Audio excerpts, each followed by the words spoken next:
범사에 감사하라고 하는 말씀은 모든 일에 감사하라는 말씀이죠. 어떤 환경과 여건에 따라서 감사를 해도 되고 감사를 하지 않아도 된다라는 의미는 아니죠. 좋은 일이 생겨도 감사하고 좋지 않은 일이 생겨도 감사하고 기도한 대로 응답돼도 감사하고 또 원하지 않는 일이 돼도 감사하고 억울한 일을 당해도 감사하고 인생의 어두운 골짜기를 다닐 때에도 감사하라는 말씀이지요. 어떤 상황이나 여건이나 환경에 관계없이 감사하라는 말씀인데 참 쉽게 이해되지 않는 말씀입니다.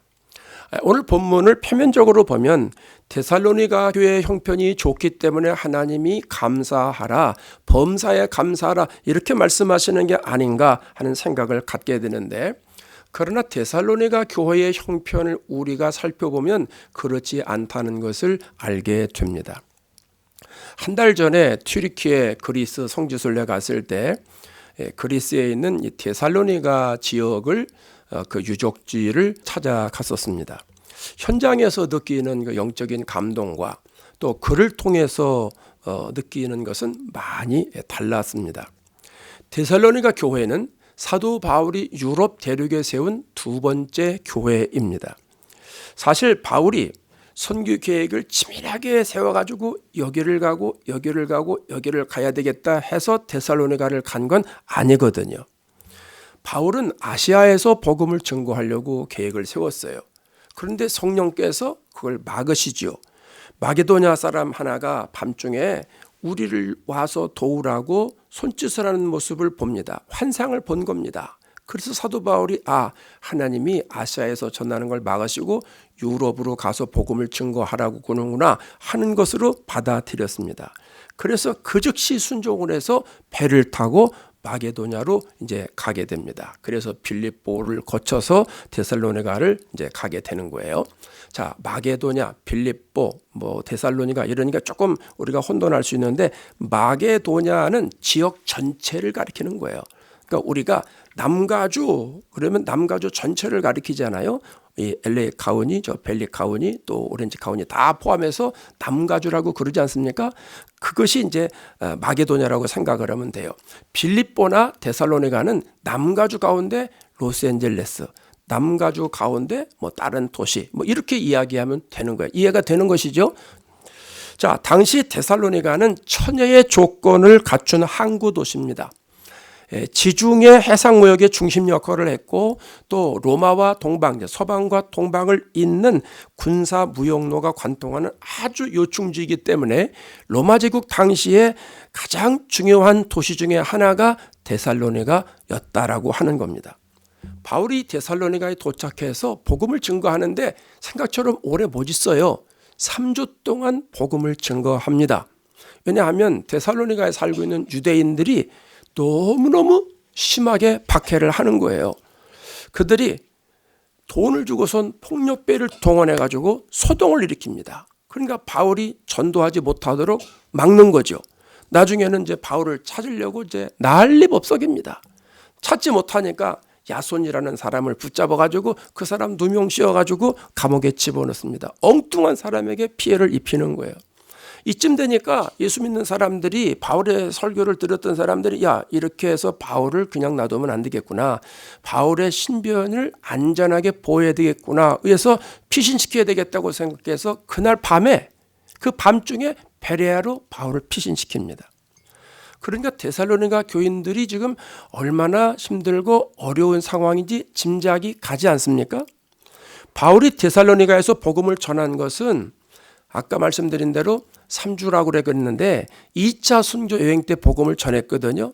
학자들마다 조금 다른데 주후 49년에서 50년경에 가서 복음을 전했다고 얘기를 합니다. 근데 아주 쉽게 그냥 50년이라고 생각을 하자고요. 그러면 바울이 데살로니가 전서를 기록한 것은 언제냐면 고린도에 갔을 때입니다. 고린도에서 1년 6개월 동안 있거든요. 그때는 50년에서 51년이다 이렇게 이야기를 합니다.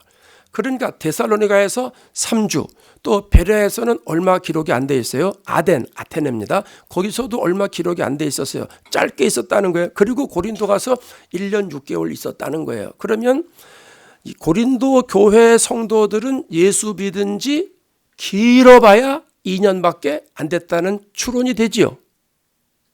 이해되시는 거죠? 데살로니가에서 3주 복음을 증거했어요. 그 다음에 베레아로 갔고 그 다음에 아덴으로 갔는데 거긴 성경에 기록이 안 나와 있지만 짧게 있다고 생각을 하게 됩니다. 그런데 고린도에 가서 1년 6개월 있었어요. 고린도에 있을 때 데살로니가 전서 서신을 써서 데살로니가에 보낸 거예요. 그러니까 짧게는 1년 6개월, 길게는 2년 정도 신앙생활을 했다. 이렇게 생각하면 됩니다. 데살로니가의 성도들은 예수 믿자마자 어려운 상황에 직면하게 됐다는 거예요. 그래서 데살로니가 전서를 가만히 보면 우리가 알 수 있는데 제가 몇 구절 소개해 드릴까요? 1장 6절에 가면 이렇게 말합니다. 너희는 많은 환난 가운데서 성령의 기쁨으로 말씀을 받아 우리와 주를 본받는 자가 되었으니, 많은 환난 가운데서 예수 믿고 있는데 그런 가운데서도 예수님을 본받는 사람이 되고 있다. 예수 정말 잘 믿는 거죠. 또 데살로니가 전서 1장 9절에 가면 이렇게 말합니다. 너희가 어떻게 우상을 버리고 하나님께로 돌아와서 살아계시고 참되신 하나님을 섬기는지와, 성도들 많은 경우에 우상을 섬기던 사람이라는 거예요. 우상을 섬기다 버리고 하나님께 돌아와서 참되신 하나님을 섬기는 사람들이 되었다라고 하는 겁니다. 또 데살로니가 전서 2장 14절에 가면 이렇게 말합니다. 그들이 유대인들에게 고난을 받은 것 같이 너희도 너희 동족에서 동일한 고난을 받았느니라. 자, 이게 무슨 말이냐면 유대에 있는 교회들이 유대인에게 고난을 받은 것처럼 너희들도 같은 동족에게, 같은 유대인에게 동일한 고난을 받고 있다. 지금 계속해서 고난받고 있다. 이걸 얘기하고 있어요. 한 구절 더 볼까요? 데살로니가 전서 3장 7절에 보면 형제들아, 우리가 모든 궁핍과 환난 가운데서 너희 믿음으로 말미암아 너에게 위로를 받았느니라. 지금 사도 바울이 궁핍과 환난 가운데 있다라고 하는 거예요. 그런데 너희 믿음으로 말미암아, 데살로니가 교회 성도들의 믿음으로 말미암아 위로를 받는다라고 하는 거예요. 그러니까 데살로니가 교회 성도들은 궁핍과 환난으로 믿음 생활을 계속하고 있다. 이렇게 생각하면 됩니다. 그러니까 여러분, 바울은요, 데살로니가 교회 성도들의 사정을 너무 잘 알고 있어요. 데살로니가 교회가 박해 가운데 탄생된 교회라는 걸 너무 잘 알고 있어요. 데살로니가 교회 성도들이 핍박을 받고 어려움 가운데, 고통 가운데 있다고 하는 것 사도 바울이 알고 있다는 얘기입니다. 데살로니가 교회 성도들이 그 시대의 타락한 성적 문화와 또 이교적 관습이 만연한 그런 대도시 한복판에서 여전히 예수 믿는 삶, 거룩한 삶, 정결한 삶, 하나님께 영광 돌리는 삶을 살기 위해서 고군분투하고 있다고 하는 걸 사도 바울이 잘 알고 있습니다. 그럼에도 불구하고 그들에게 범사에 감사하라, 이렇게 말씀합니다. 어떤 상황에서도 감사하게 사는 것이 너희를 향하신 하나님의 뜻이다, 이렇게 설명하고 있습니다. 왜 바울이 이렇게 어마무시한 말을 하고 있을까요? 어떻게 보면 불가능해 보이지 않습니까? 환난 가운데, 핍박 가운데, 고난 가운데, 경제적인 어려움 가운데 하나님 앞에 감사해라. 이게 말이 되는 얘기입니까? 왜 사도 바울이 이런 말을 했을까요? 바울이 예수님을 만났기 때문입니다. 처음에도 말씀을 드렸지만 데살로니가 도시는 바울의 선교 계획을 세우고 선교 계획 일정 따라서 간 도시가 아니죠. 성령께서 가라고 하셨기 때문에 순종해서 갔습니다. 그런데 가서 자기도 환난을 당하고 고난을 당하잖아요. 밤중에 지금 도망가는 신세가 되지 않았습니까? 성도들도 역시 동일한 고난과 환난을 받고 있다는 것이죠. 그런데 왜 데살로니가 교회 성도들에게 범사에 감사하라, 이 감사하라고 하는 말은 명령형이지 않습니까? 어떤 상황이나 여건에 있었든지 하나님께 무조건 감사하라라고 이야기하는 거예요. 사도 바울은 예수 믿고 영혼 구원받은 체험이 있지 않습니까? 다메섹 도상에서 구세주이신 예수님을 만나는 영적 체험을 하지 않았습니까? 그러니까 바울은 예수님이 자기에게 영원한 생명을 주시기 위하여 십자가에 달려 돌아가셨다고 하는 것을 아는 사람입니다. 머리로만 하는 게 아닙니다. 예수님께서 자기 자신을 죄와 사망과 지옥에서 건져주신 걸 실제로 경험한 사람입니다. 예수님이 부활하셔서 성령으로 사도 바울에게 찾아오셨잖아요. 그걸 직접 체험한 사람이에요. 내 영혼이 구원받았다는 것이 얼마나 소중하고 얼마나 가치 있는지를 깨달은 사람이 사도 바울입니다. 빌립보서 3장에 가면 예수님을 아는 지식이 가장 고상하기 때문에 내가 모든 걸 해로 여겼다. 그동안 자기가 쌓았던 모든 것, 중요하다고 생각하는 것, 모든 것, 아주 중요하고 소중하다고 해서 배운 모든 것, 그 모든 것들을 다 배설물로 여길 정도였다라고 말합니다. 왜 그렇습니까? 바울이 영혼 구원의 가치와 기쁨을 알았기 때문입니다. 그래서 데살로니가 교회 성도들에게 지금은 고난받고 있지만, 지금 환난 가운데 있지만 당신들도 영혼 구원의 기쁨을 알지 않느냐? 영혼 구원의 소중함과 영혼 구원의 가치를 알고 있지 않느냐? 그러니까 범사에 감사하라! 이렇게 말하는 거예요. 사도 바울에게는 이런 확실한 믿음이 있었다라고 하는 거죠. 바울이 데살로니가에 오기 전에 빌립보에 갔었잖아요. 거기서 어떤 일이 있었어요? 우리 너무 잘 알고 있어요. 바울과 실라가 기도하는 곳을 찾다가 귀신 들린 여종을 만나잖아요. 자꾸 귀찮게 구니까 예수 그리스도의 이름으로 귀신아 떠나라! 그래서 일으켜 세워주잖아요. 귀신이 떠나지 않습니까? 여종이 멀쩡해졌어요. 근데 문제가 생기지 않았어요? 여종의 주인이 이 여종이 귀신 들려가지고 점쳐서 수입이 있었는데 이게 다 끊어지니까 바울과 실라를 고소하지 않습니까? 그래서 바울과 실라가 붙잡혀가지고 옥에 들어갑니다. 수모를 당합니다. 매를 맞습니다. 깊은 옥에 들어갑니다. 이번에 가서도 바울이 들어갔던 옥이다 하는 것을 이렇게 봤습니다. 못 들어가게 줄을 쳐놨길래 이렇게 보고선 사진을 찍어 왔는데 형편없죠. 형편없죠. 바울이 감옥에 들어가서 발에 착고에 체험당하지 않습니까? 한 발짝도 움직이지 못하는 그런 상황입니다. 여러분 생각해 보세요. 바울과 실라가 무슨 빌립보에 가고 싶어서 갔습니까? 성령께서 인도하셔서 데살로니가에 가고 빌립보에 가고 그런 것 아니겠습니까? 하나님의 뜻에 순종해 가지고 왔는데 몽둥이로 실컷 두드려 맞고, 아니 귀신 들린 여종 하나 고쳐줬는데 그것 때문에 감옥에 가고, 잘못한 게 없어요. 칭찬을 받아야 될 사람입니다. 그런데 박수는 받지 못할 망정 억울한 누명을 쓰고 지금 감옥에 들어갔다라고 하는 거죠. 몸이 만신창이가 되어 있다는 거예요. 이쯤 되면 하나님께 원망할 수 있잖아요. 하나님 가라고 그래서 왔는데 이게 뭡니까? 귀신 들린 여종 쫓아줘가지고 제정신 차리게 해줬는데 이게 뭡니까? 어려운 일이 생기면 하나님이 그래도 해결해 주셔야 되지 않습니까? 이렇게 나와야 될 것 아니겠습니까? 그런데 바울은 고통 가운데, 이해되지 않는 현실 가운데 감옥에 들어가 있으면서 사도행전 16장 25절에 가면 이렇게 표현하고 있습니다. 한밤중에 바울과 실라가 기도하고 하나님을 찬송하며 제수들도 듣더라. 바울과 실라가 뭐 한 거예요? 기도한 거예요. 찬송한 거예요. 오늘 본문으로 표현하면 감사했다는 말입니다. 감사했다는 말이에요. 어떻게 이런 일이 가능할 수 있어요? 사도 바울은 알고 있어요. 사도 바울은 영적 체험이 있어요.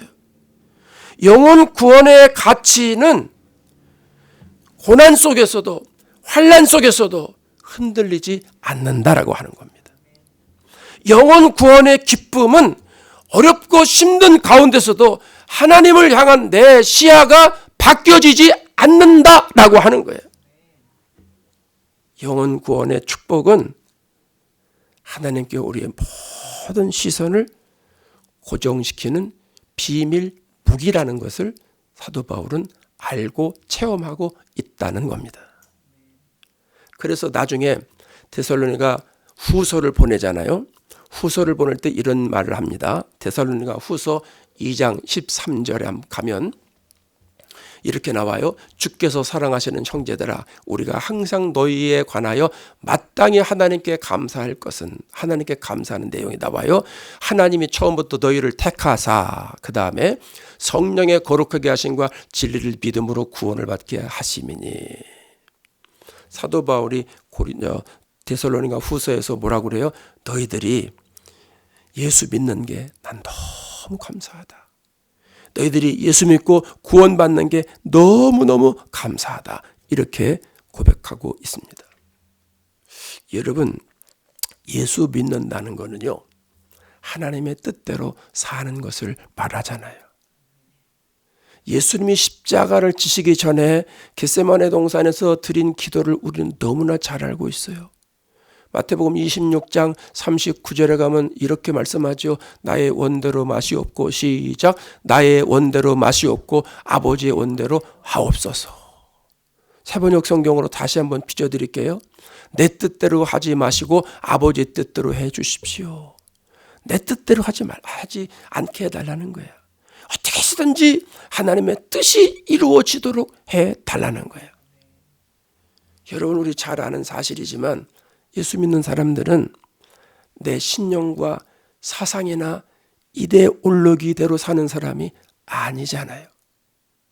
내 육신의 생각이나 사회적인 이슈나 유행을 따라가는 사람이 아니잖아요. 맞지요? 맞으면 끄떡끄떡이라도 한번 해보세요. 감사해요. 우리는요, 하나님의 뜻대로 사는 사람, 주나 사나 하나님 뜻대로 사는 사람이 저와 여러분인 줄 믿습니다. 성경을 보세요. 아브라함도 하나님의 뜻대로 살았잖아요. 노아도 하나님의 뜻대로 살았잖아요. 모세도 하나님의 뜻대로 살았잖아요. 여호수아도 하나님의 뜻대로 살았잖아요. 베드로도 하나님의 뜻대로 살았죠. 요한도 하나님의 뜻대로 살았죠. 안드레도 하나님의 뜻대로 살았죠. 사도 바울도 하나님의 뜻대로 살았죠. 브리스겔라와 아굴라도 하나님의 뜻대로 살았죠. 아볼로도 하나님의 뜻대로 살았죠. 디모데도 하나님의 뜻대로 살았죠. 모든 사람들이 다 하나님의 뜻대로 살았던 사람들 아닙니까? 하나님은요, 우리가 세상에서 높아지기를 원하고 있질 않아요. 우리가 돈을 많이 벌어가지고 좋은 일 많이 하는 걸 원하시지 않아요. 그게 우선이 아니라는 말이에요. 하나님은 하나님의 뜻에 순종해서 살기를 원하십니다. 어떤 여건과 환경이 있다 할지라도 하나님의 뜻이 이렇다 하면 이대로 살기를 원하신다는 거예요. 그러니까 범사에 감사하는 삶도 살기를 원하신다는 것이죠. 그래서 오늘 본 말씀에 강조하는 거예요. 범사에 감사하라. 이것이 그리스도 예수 안에서 너희를 향하신 하나님의 뜻이니라. 할렐루야.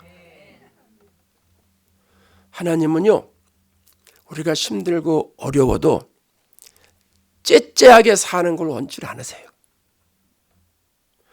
고난을 당하고 환난을 당해도 징징거리며 살기를 원치 않으세요. 그냥 어깨 쭉 늘어뜨리고 기가 죽어가지고 하나님 이렇게 살기를 원치 않으세요. 영원 구원받아서 하나님의 영원한 생명을 소유한 사람들이기 때문에 하나님을 찬양하면서 살기를 원하시고 환경에 비굴하게 거기에 무릎 꿇지 않고 살기를 원하시고 영원한 천국의 삶을 이 땅에 펼쳐가며 살기를 원하신다는 거죠. 그래서 하나님은 하나님의 자녀들이 좀 어려운 일을 만나도 감사하고 속상한 일을 당해도 감사하고 억울한 일을 당해도 감사하고 사람들에게 무시당해도 감사하고 상처받는 일 있잖아요. 누명 뒤집어 쓰는 일 있잖아요. 힘들 때 있잖아요. 어떻게 살기를 원하신다고요? 감사하며 살기를 원하시는 거예요. 범사에 감사라고 그랬잖아요. 이렇게 살아가는 것이 우리를 향하신 하나님의 뜻이라는 거예요. 이것이 하나님이 우리를 향한 소원이다라는 말씀입니다. 우리가 신앙생활하다 보면요, 예상치 못하는 여건을 맞이하는 때가 종종 있지 않습니까? 내가 잘못해가지고 내가 힘드는 거, 그건 내 할 말이 없지요. 내가 잘못했으니까 어떻게 해요? 그 빨리 회개하면 되고 돌이키면 돼요.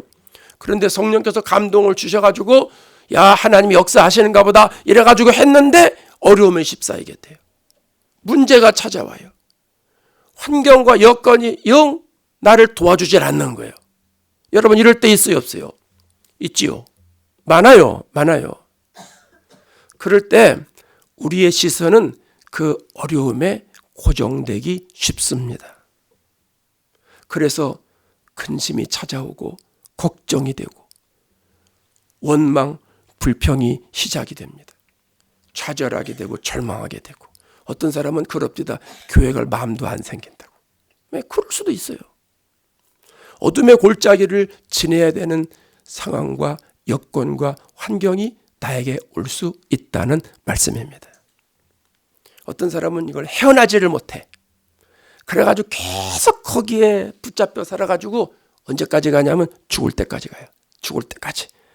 죽을 때까지 원망하고 죽을 때까지 불평하고. 참 죄인의 근성 중에 하나가 원망과 불평인데 참 불행한 삶이죠. 하나님의 뜻과 상관없는 삶을 살아가는 것인데 예수 믿는 사람은 그렇게 하면 안 됩니다. 예수 믿는 사람들은 구원의 가치를 생각해야 되고 구원의 기쁨을 생각해야 되고 구원의 축복을 우리가 누려야 할 줄로 믿습니다. 골로새서 2장에 가면 바울이 이런 얘기를 합니다. 2장 6절 7절에 가면 우리 다 같이 읽어봅시다. 그러므로 너희가 그리스도 예수를 주로 받았으니 그 안에서 행하되 그 안에 뿌리를 박으며 세움을 받아 교훈을 받은 대로 믿음에 굳게 서서 감사함을 넘치게 하라. 여러분 이 말씀 엄청난 얘기입니다. 너희가 그리스도 예수를 주로 받았으니 우리는 예수님이 주인이라고 인정하고 그냥 예수님이 나의 주님입니다. 이거 쉽지 않아요. 근데 이 당시에는요. 주라는 말을 퀴리오스라고 그러는데 이걸 누구에게만 붙이느냐 하면 황제에게만 붙입니다. 황제에게만. 황제가 세상을 다스리는 유일한 존재라는 거예요. 그러니까 황제를 살아있는 신으로 떠받들어 섬기는 거예요. 그게 그 당시의 문화예요. 그런데 예수 그리스도를 주로 받았다는 거예요. 그러면 황제를 주라고 이야기를 했는데 이 사람들은 황제가 아니라 예수님을 주라고 얘기를 해요. 그러면 얼마나 핍박이 따라오고 얼마나 고난이 찾아오고 얼마나 그들의 삶이 피폐해지는지 그림이 그려지시죠. 요즘 평안할 때 예수님이 나의 주님이야 할렐루야 할렐루야 이게 아니라는 거예요. 그 당시에 예수님이 내 주님입니다 하는 것은 목숨을 내어놓고 목을 내어놓고 예수 믿는 거예요.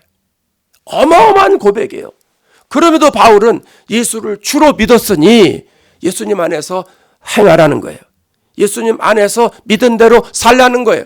예수님 안에서 뿌리를 받고 세움을 받아서 살라는 거예요. 예수님 안에서 교훈을 받은 대로 굳게 서라는 거예요. 그러면서 감사함을 넘치게 하면서 살라라고 말하는 거예요. 그런 의미에서 범사에 감사하는 것은요. 환경이 좋아서 감사하는 게 아니에요. 다른 사람보다 여건이 좋아서 다른 사람보다 돈을 많이 벌어서 다른 사람보다 건강해서 상대적 감사가 아니에요. 영혼 받은 사람들의 믿음의 고백에서 나오는 절대적 감사예요. 범사에 감사라고 하는 것은요. 절대적 감사예요. 이 절대적 감사에 눈이 열리면요. 범사가 형통하는 삶을 살아가게 돼요. 여러분 보세요. 내가 영원히 구원받은 것에도 시선이 고정이 돼가요. 그러면 마귀가 들어올 틈이 있어요, 없어요? 사람이요. 어떤 거에 정신이 쫙 팔리면 옆에 사람이 말해도 못 알아들어. 무슨 말 하는지 몰라요. 그래서 옆에서 한참 얘기하다가 알아듣는 거예요? 알아들어. 근데 이렇게 보니까 정신이 나갔어. 넋이 나갔어. 그러고 찾아가자. 왜 그래? 지금 뭐 하고 있어? 내 말 지금 듣는 거야, 안 듣는 거야? 들어. 내가 뭐라 그랬는데? 뭐라 그랬지? 안 들은 거 아닙니까? 이게 뭐예요? 내가 어디에 시선을 고정시키는 거예요. 집중시키는 거예요. 여러분, 내가 구원받은 영혼입니다. 그래서 그 구원받은 기쁨과 은혜에 감사해서 하나님께 시선을 고정하고 있으면 마귀가 뭐라고 해도 그게 들려야 안 들려요? 보암직하고 먹음직하고 탐스러워도 그게 그렇게 보여야 안 보여요? 안 보여요. 마귀가 들어올 틈이 없는 거예요. 마귀는요, 감사를 뺏어가거든요. 그래서 불평을 심어주고 불만을 심어주고 비판을 하게 되고 비난을 하게 되고 공동체를 파괴하는 게 이게 다 마귀 짓이에요. 그런데 내 영혼이 구원받은 걸 아는 거예요. 그래서 범사에 감사하는 거에 시선을 고정하게 되면 어려운 문제에 내가 흔들리지 않는다라고 하는 거예요. 어둠의 골짜기를 내가 걸어가도 근심과 걱정이 따라간다는 거예요. 원망과 불평이 사라진다는 거예요. 좌절과 절망에서 일어나게 되는 줄로 믿습니다. 뿐만 아니라 하나님 주신 은혜가 철철 흘러 넘친다는 거예요. 내가 주님께 시선을 고정하고 있으니까, 영혼 구원받은 기쁨에 하나님께 감사하고 감격하니까 하나님 주시는 평강이 내 마음의 생각을 지켜주시는 거예요. 그래서 마음에 주님이 주시는 샬롬이 들어와요. 기쁨이 들어와요. 자유함이 있어요. 평강이 찾아와요. 축복이 밀려 들어오는 거예요. 그리고요, 더 놀라운 사실은 죽을 때까지 감사가 넘치는 삶을 살아가게 됩니다. 죽을 때까지. 우리 교회가 속해 있는 우리 감리교회, 기독교에 대한 감리교회에 감독회장을 지내신, 장로교로 말하면 총회장인데 감독회장을 지내신 신경화 목사님이라는 분이 있어요. 이분이 이제 암 수술을 했는데 경과가 처음엔 좋았는데 갑자기 증세가 악화됐어요. 그래서 심정지로 지난 9월 22일 날 84세를 일기로 이제 소천하셨어요. 근데 수술하기 전날 셀폰 메모장에 이 목사님이 이런 글을 쓰셨는데 아마 성령의 감동이 있으셨던 것 같아요. 제가 읽어드릴게요. 나는 내일 세브란스 병원에서 두경부암으로 수술을 받기 위해 입원을 준비하는 밤이다. 수술 과정에서 대략 10시간 가까이 마취 상태를 지속해야 한다는 주치의의 소견을 들었다. 만일에 예측 못한 생사의 갈림길이 될지 모르기에, 죽을지도 모르기에 이 말입니다. 그러기에 사랑하는 가족에게 남기고 싶은 이야기야 혹 나의 장례가 이루어지는 상황일 때 나의 마음을 문자의 기록으로 전하는 것이 바람직한 일이라 생각하여 이 글을 쓰고 있다. 나는 결코 죽음을 두려워하지 않는다. 오래전부터 죽음은 임박한 종말로 생각하며 준비해 오고 있었다. 나의 시신은 세브란스 장례식장에 안치하고 빈소는 차리지 않았으면 좋겠다. 예배는 장례식 예배로 아현교회에서 한 번만 드리도록 하자. 조의금과 조화는 받지 않았으면 좋겠다. 이런 내용의 글을 쫙 써놓으셨어요. 그리고 이 목사님이 장례위원장은 누가 하고, 그날 설교는 누가 하고, 추도사는 누가 하고, 기도는 누가 하고, 성경봉독은 누가 하고, 가족 대표 인사는 누가 하고, 축도는 누가 하고, 찬송가는 몇 장을 부르고, 장례 준비 위원장과 위원들은 누가 맡고, 이걸 빼곡하게 적어 놓으셨어요.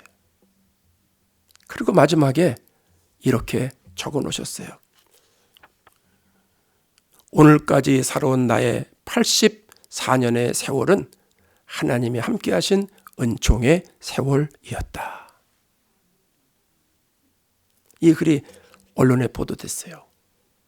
그래서 잔잔한 감동을 주었습니다.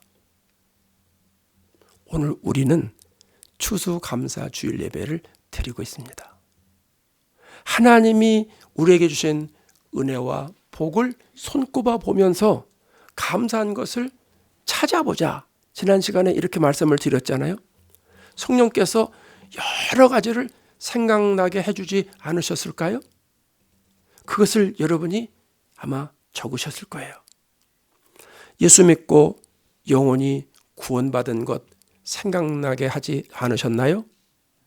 예수님이 나의 주인이라는 사실을 성령께서 생각나게 하지 않으셨나요? 성령께서 날마다 순간마다 나를 선한 길로, 의의 길로, 생명의 길로, 진리의 길로 인도하셨다는 것을 생각나게 하지 않으셨나요? 때로는 힘들고 어려울 때, 고통 가운데 있을 때, 상처를 받았을 때 주님이 나와 동행하고 계시다라고 하는 생각을 성령께서 주시지 않았나요? 때로는 문제가 해결되지 않아서 울고불고 하나님 앞에 기도할 때 하나님은 내 방법이 아니라 하나님의 방법으로 하나님의 때에, 카이로스의 때에 하나님이 역사하셨다고 하는 것을 성령께서 생각나게 해주지 않으셨나요? 하나님은 오늘 우리들에게 말씀하십니다. 범사에 감사하라. 범사에 감사하라. 지난 1년 동안 어떤 환경과 여건과 고통 가운데 있다 할지라도 하나님은 그런 거에 짓눌리지 말고 범사에 감사하라 말씀합니다.